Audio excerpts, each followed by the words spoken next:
नमस्कार सर्व कामगार बांधवांना. सर्वांसाठी एक आनंदाची बातमी आहे आणि हा एक मोठा नवीन जी आर आलेला आहे की जो 25 म्हणजे आजपासून लागू झालेला आहे. जी आर हा काही दिवसापूर्वी आलेला आहे, पण त्याचे जे कार्यक्षेत्र चालू झालेलं आहे ते आता 9 तारखे म्हणजेच 9व्या महिन्यामध्ये 25 तारखेपासून चालू झालेलं आहे, 25 सप्टेंबर पासून.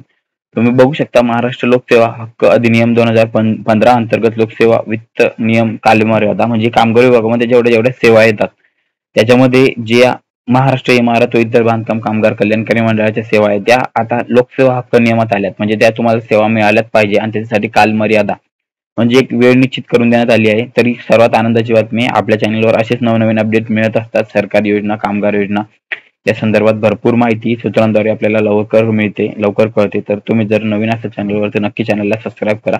तर चला व्हिडिओला सुरुवात करूया. तुम्ही बघू शकता इथे कामगार विभाग व खनिकर्ण विभाग महाराष्ट्र शासन 9/7/2025 चा हा जी आर आहे. त्याचा संदर्भ तुम्ही वाचू शकता. त्याच्यानंतर प्रस्तावना आहे की राज्यातील पात्र व्यक्तींना पारदर्शक, कार्यक्षम व समायोजित लोकसेवा देण्याकरता तसेच स्थानिक प्रशासनाकडून वाढत्या अपेक्षा विचारात घेऊन त्यावर तत्पर दर्जेदार सेवा उपलब्ध करून देण्याचा विचार हा महाराष्ट्र शासनाचा होता. तर त्यांनी या सर्व गोष्टींचा विचार करून महाराष्ट्र लोकसेवा हक्क अधिनियम एक मोठा अधिनियम आहे 2015चा. त्याच्यामध्ये तो तुमचा हक्क आहे जी लोकसेवा घेण्याचा, जी तुमच्या सेवा आहेत त्या तुमचं क्लेम करणं असो किंवा स्कॉलरशिप मिळवून घेणं असो, या सर्व गोष्टी तुम्ही बघू शकता की ही बाकीची माहिती आपल्यासाठी आहे महत्वाची, पण आपल्यासाठी खूप महत्वाची महाराष्ट्र इमारत व इतर बांधकाम कल्याणकारी मंडळ त्याच्यात 23 योजना आहे, म्हणजे त्या 23 सरकारी आपण योजना आहे, 23 स्कीम्स आहे. आपण त्या स्कीमला अप्लाय करतो, परिशिष्ट 5 मध्ये देण्यात आला आहे. तर त्याच्यामध्ये तुम्ही बघू शकता की त्याच्यासाठी कालमर्यादा निश्चित करून देण्यात आली आहे. तर सर्वात खाली आपण येऊन बघूया. बाकीचं पण आहे कामाचं, पण आपलं सर्वात महत्वाचं जे कामाचं आहे त्याच्यासाठी आपण आता खाली आलो आहे. तुम्ही बघू शकता, तुम्हाला तुमच्या समोर दिसेल की खूप महत्वाचं आहे महाराष्ट्र इमारत व इतर बांधकाम कल्याणकारी मंडळ एकूण सेवा. आता तुम्ही बघू शकता महाराष्ट्र इमारत व इतर बांधकाम कल्याणकारी मंडळा मार्फत करण्यात आलेल्या एकूण 23 सेवा, लोकसेवेचा तपशील, लोकसेवेसाठी पुरवण्यात आलेला कालावधी, पदनिर्देशित अधिकारी आणि प्रथम अपलीय अधिकारी. बघू शकता पात्र नोंदणीकृत बांधकाम कामगारांच्या नोंदणीचे अर्ज निकाली काढणे.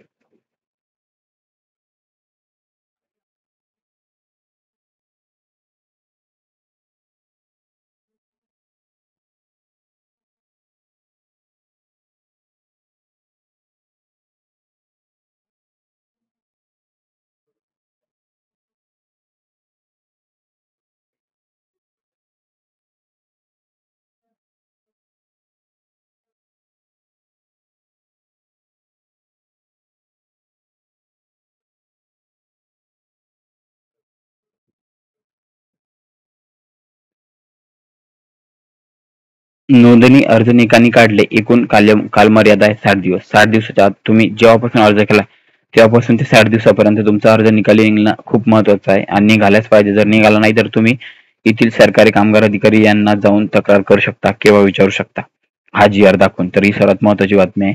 त्याच्यानंतर नूतनीकरण म्हणजे रिन्युअल करणे 60 दिवस सेम तुम्ही प्रोसेस करू शकता. त्याच्यानंतर तुमच्या पाल्यासाठी ज्या शिष्यवृत्ती योजना आहे त्याच्यासाठी 90 दिवस म्हणजे जास्तीत जास्त 3 महिने 90 दिवस. त्याच्यावरती जर गेलं तर तुम्ही त्यांना जाऊन विचारू शकता, चौकशी करू शकता, कंप्लेंट करू शकता. तर बाकी जे ती 10वी साठी 11वी 12वी साठी हे 90 दिवस देण्यात आले आहे.